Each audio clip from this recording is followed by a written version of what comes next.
নমস্কার বন্ধুরা, সনাতন ধর্ম এই চ্যানেলে জানাই আপনাকে সুস্বাগতম।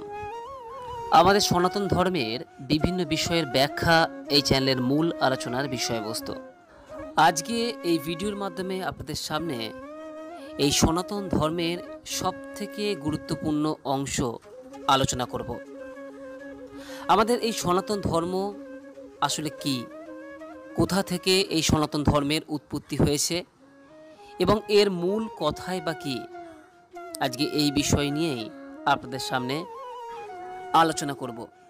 তাই এ বিষয়ে জানতে আগ্রহী হলে ভিডিওটি সম্পূর্ণ মনোযোগ সহকারে দেখুন। আশা করি সনাতন ধর্ম সম্পর্কে আপনার ধারণা সম্পূর্ণরূপে পরিষ্কার হবে।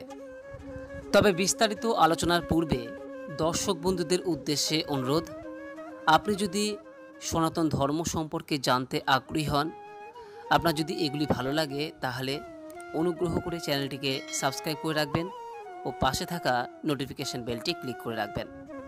আর যদি এই ভিডিওটি আপনার ভালো লাগে, তাহলে অনুগ্রহ করে একটি লাইক করবেন, পারলে শেয়ার করবেন এবং আপনার কোনো মতামত বা প্রশ্ন থাকলে নিচের কমেন্ট বক্সে অবশ্যই জানাবেন। চলুন এবার আমরা বিস্তারিত আলোচনায় প্রবেশ করি। সনাতন ধর্ম এই কথাটি দুটি শব্দ দিয়ে গঠিত, যেখানে সনাতন কথাটার অর্থ হলো শাশ্বত বা চিরন্তন। এর অর্থ এটি কোনো ব্যক্তির দ্বারা সৃষ্ট নয়, আর ধর্ম বলতে বোঝায় যা মানুষ অথবা কোনো বস্তু ধারণ করে। সেই বস্তু দৃশ্যমান হতে পারে, আবার অদৃশ্য হতে পারে।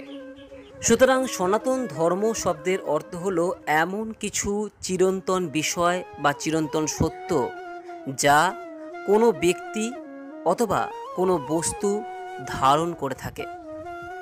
যেমন ধরুন, জলের একটি নিজস্ব ধর্ম রয়েছে, এটি চিরন্তন সত্য। এরকমই জলের একটি প্রধান ধর্ম হলো জল আকারহীন, অর্থাৎ জলকে যে পাত্রেই আপনি রাখুন না কেন, সেই পাত্রের আকার জল ধারণ করে। এই বিষয়টি জলের সনাতন ধর্ম। ঠিক পাশাপাশি আগুনেরও একটি নির্দিষ্ট ধর্ম রয়েছে, সূর্যেরও ধর্ম রয়েছে। প্রতিটি সজীব অথবা নির্জীব, দৃশ্যমান অথবা অদৃশ্যমান বস্তুরই নিজস্ব কিছু ধর্ম রয়েছে, যা শাশ্বত এবং চিরন্তন, আর একেই বলা হয় সনাতন ধর্ম। আর এই ধর্ম আগেও ছিল, এখনও আছে এবং ভবিষ্যতেও থাকবে। আর যদি এই ধর্মের বিচ্যুতি ঘটে, তাহলে সমস্ত কিছুই ওলটপালট হয়ে যায়। যেমন ধরুন, সূর্য যদি পূর্ব দিক থেকে না ওঠে, পশ্চিম দিক থেকে ওঠে, তাহলে এই সমগ্র পৃথিবী কিন্তু সম্পূর্ণরূপে পরিবর্তন হয়ে যাবে। এখন সবথেকে বড় প্রশ্ন যে মানুষের সঙ্গে এই সনাতন ধর্মের সম্পর্ক কী। পূর্বেই বলেছি যে সনাতন ধর্ম প্রত্যেকটি সজীব বা নির্জীব, দৃশ্যমান অথবা অদৃশ্যমান বস্তুরই রয়েছে। ঠিক সেই হিসেবে মানুষেরও কিছু নিজস্ব ধর্ম রয়েছে। আর সেই ধর্ম থেকে মানুষ যদি বিচ্যুত হয়, তাহলে তার পতন অনিবার্য। আর সনাতন ধর্ম সেই সমস্ত বিষয়েরই ব্যাখ্যা প্রদান করে থাকে।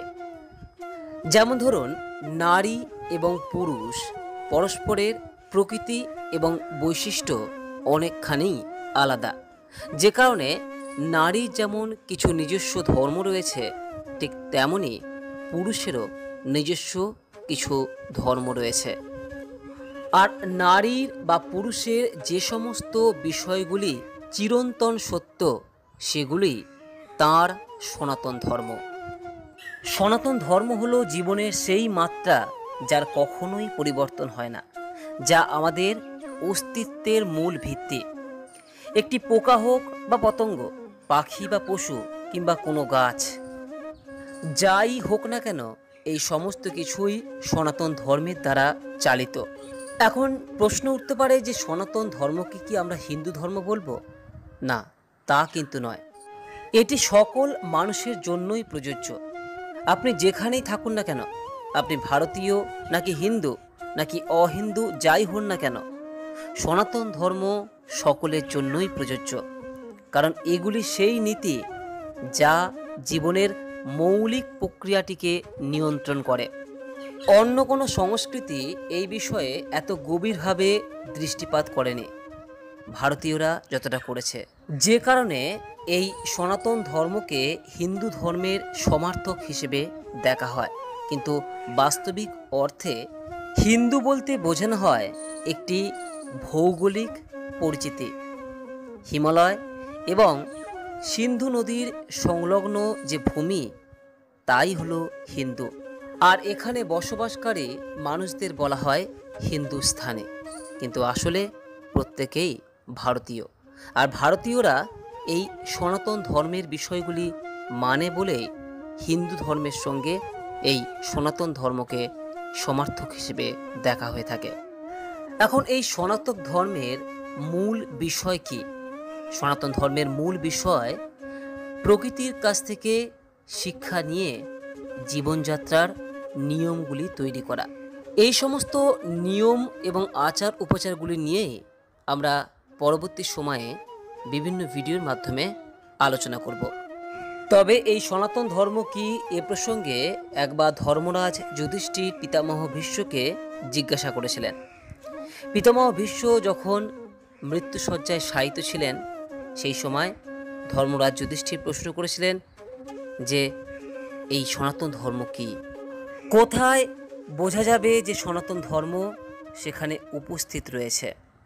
এর উত্তরে ভীষ্ম পিতামহ জানিয়েছিলেন, মূলত 4টি বিষয় মানুষের সনাতন ধর্মকে চিহ্নিত করে। আর এই 4টি বিষয় হলো, প্রথমটি হলো অহিংসা। এর অর্থ হলো পরের দ্রব্যের প্রতি হিংসা না করা। দ্বিতীয়টি হলো সত্যতা, অর্থাৎ সর্বদা সত্যের পথে চলা। তৃতীয়টি হলো দানশীলতা, অর্থাৎ দান ধর্ম পালন করা। এবং চতুর্থটি হলো ক্রোধ না করা, অর্থাৎ কোনো অবস্থাতেই মানুষের আত্মনিয়ন্ত্রণ না হারানো। এই 4টি বিষয় যেখানে উপস্থিত, সেখানে সনাতন ধর্ম উপস্থিত। আর ভালো করে লক্ষ্য করে দেখবেন যে পৃথিবীর বিভিন্ন যে প্রচলিত ধর্ম রয়েছে, সবকটি ধর্মেই এই 4টি বিষয়কে সবথেকে বেশি প্রাধান্য দেওয়া হয়েছে।